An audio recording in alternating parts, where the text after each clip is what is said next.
Hey, Mike Montgomery with Skinner Screens here. We're going to do a little series about how to measure special shapes. So I have what could be a stop sign up here, but an 8-sided figure, which is a stop sign. I have a circle.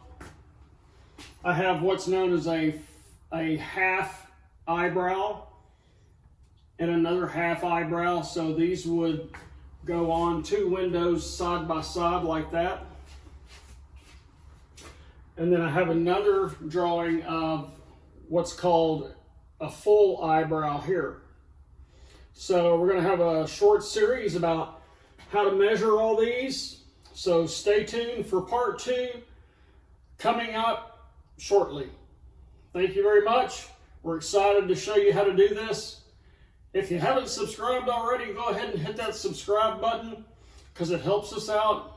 Don't forget to hit the bell icon for notifications of future videos. And if you would, sign up to be a member and have those member perks. Thanks again for watching. We appreciate you. Have a great day.